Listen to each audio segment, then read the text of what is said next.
Roger Altman, our good friend, Evercore founder and senior chairman, joins us this morning. Roger, our thanks to you for joining us. It's good to have you.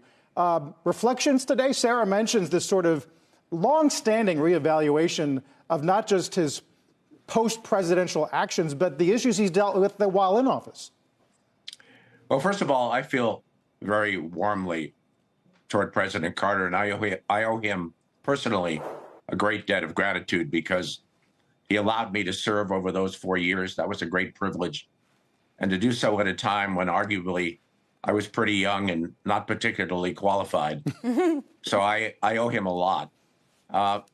His presidency is being steadily reevaluated, I think, as time has gone on because of his farsightedness.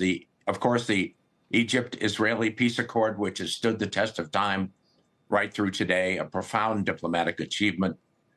His grasp of the importance of energy policy, the founding of the Energy Department, which today is a very important entity, his emphasis on renewable energy, his judicial appointments, which were groundbreaking in terms of gender and racial diversity. And I think his presidency, for those and other reasons, is steadily being reevaluated and seen in a more favorable light.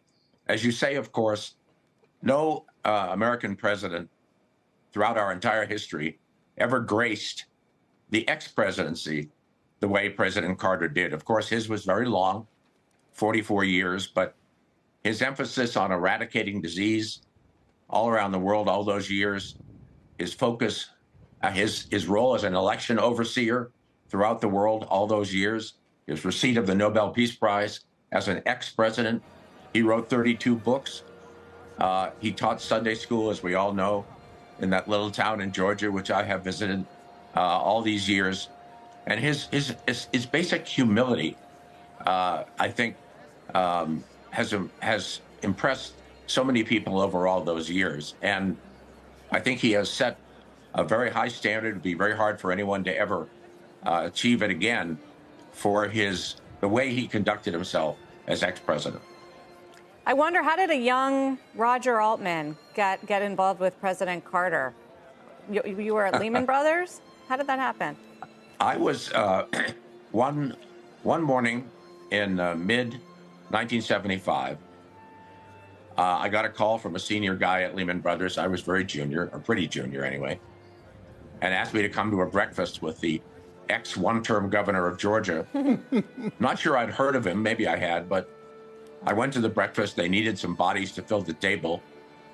And I met him. And I was very impressed with him. And a bit later, I offered to help him. And then later that year in Thanksgiving, every New Yorker who was interested in Carter gathered in one room at Ted Sorensen's apartment on Central Park West. Wow. There were about 20 of us, and everybody was assigned a job to help Carter, particularly in New York. After all, the goal was the nomination at that point, before the election.